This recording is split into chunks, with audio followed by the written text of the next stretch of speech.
A close reading lesson.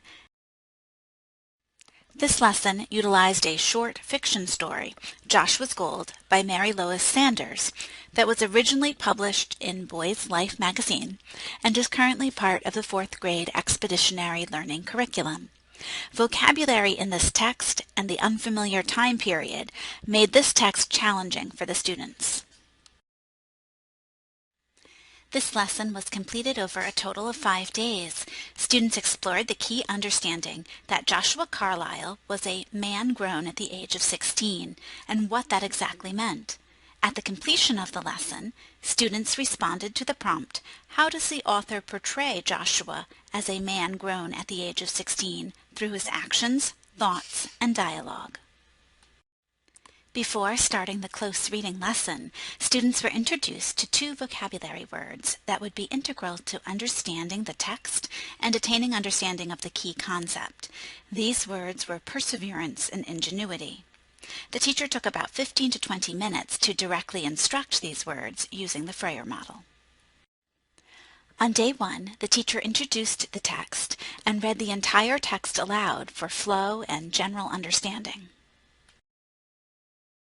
So I'm back now that we have looked at a couple of those important vocabulary words to actually start our close reading. When you're doing a close reading, you read something very, very carefully so that you can make sense of a really difficult part of the text, so that we can determine the author's purpose, why they wrote the text that we're reading, and we get a real deep understanding of it. So today we're going to start to read Joshua's Gold, which you have a copy of at your seat. And our goal today is to identify the main characters, the setting, and the plot. When you're doing a close read, you usually read the whole thing through to get the gist of what this story is about, because you Working in small groups, the students then completed a summary of the story using the Somebody Wanted strategy. Before day 2 of the lesson, students familiarized themselves with 4 more vocabulary words that had been identified as potentially difficult. They were given the definitions of these words and then located them in the text to see how the words were used in the context of the story. On day 2, students reread the first section of the story and identified obstacles that Joshua faced. Today, you should have the reading that we read to get the gist for 2 days ago, Joshua's Gold. Today we start that close reading part by looking at just a little section of this text. So I want you to take it. Now remember, with a close reading, we go back and we reread it many times so that we really, really understand what's going on. You are going to begin today by reading this section up to the line you just wrote. And you are going to mark the text, but you're going to mark the text a certain way. You are going to be marking the letter O next to anything that was an obstacle for Josh. So we know, what did he want? When we did the Somebody Wanted, what did Joshua really want? He wanted gold. He wanted gold, and then in the second half, what did he want with the gold? Yeah. Honey. Oh, he put it in the honey, but why? Because he wanted to ship it. Yeah, he needed to keep it safe and ship it, right? So we know he wants the gold. Obstacles are the challenges or the problems that the main character encounters that keeps them from their goal. So you're going to put an O next to any obstacle that Joshua has that keeps him from the goal. The teacher then led a whole group discussion around predetermined text-dependent questions. How does Joshua's reaction to the goal show that he acts like both a child and an adult? I like that part. I agree completely. He's really excited like a child. Yes, I found gold. Yeah. Or what Sherry said, he is excited like a child, and what Alexia said, he's keeping a secret like a adult. You just brought those two together very nicely. Gradually releasing responsibility to the students, on day 3, section 2 of the text was reread and coded to identify the partnership between Joshua and Mr. Schumerhorn. So you know how yesterday when you read you marked an O for obstacles? And we found obstacles that Joshua faced. Today we are going to read this section and we're marking a P for anything that talks about the partnership between Mr. Schumerhorn and Joshua. Okay, so that will be your job today. I would write it in pencil so that it shows up, not highlighter.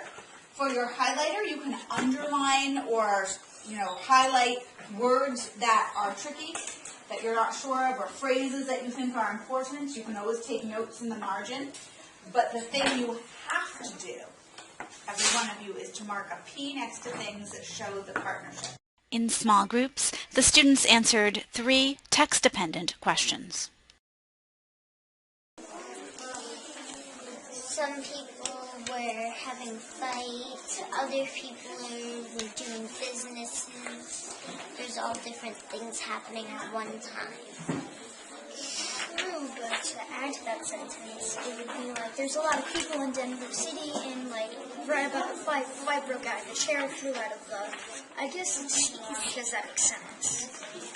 That happens a lot because there's probably drinking there, but like the reason why they said Denver City was booming, it means that there are a lot of people around and a lot of things were happening. That makes sense.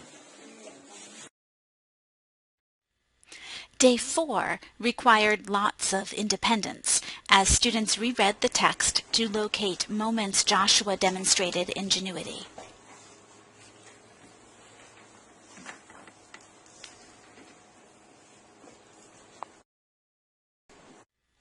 Collaborative moments, provided through turn and talk opportunities, allowed students to clarify their answers.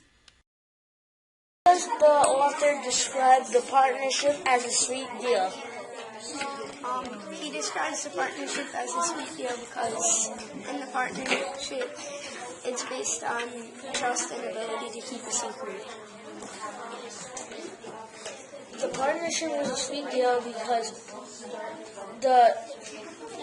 the boss told Josh when to go and when it would be the best time to go, and Josh listened to him, and Josh found gold as they went on. Finally, students responded to the culminating prompt. The Day 1 task of general summarizing proved more difficult than expected in certain classes. It was greatly evident that some students had a lot of practice with this skill and some had not reached a mastery level of being able to summarize a text. Many of the support questions were added in by the teacher. There were lots of silent moments when students had to look back at the text or take time to formulate answers. As the teacher, it took a conscious effort to hold back and give time for students to process the question and come up with an answer.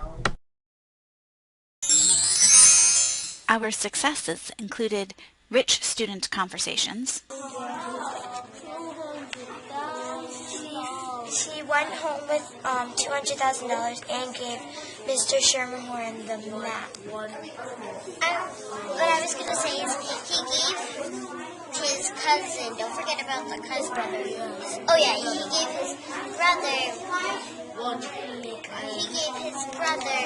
gold in honey, in like honey pieces, and also he gave money to, I don't know how to pronounce Mr. Sherman. Yeah. And then he went home with $200,000. Yes. Okay. I didn't really get the part, like, did he actually put gold inside of a honey? Yeah. Well, he had separate jars. Yeah, he had a case that was a giant, like, jar of honey. And in the jar, he put a little jar of Yeah. glass with gold. No, he inside waxed it. He waxed it together so no one would steal. And then in the crate, he also had separately in 4 smaller jars. Yeah. And he had a note and saying that If I was Joshua, I would just stay there and just keep getting more gold. But how would you use it? Yeah. Students demonstrating stamina in their reading and writing.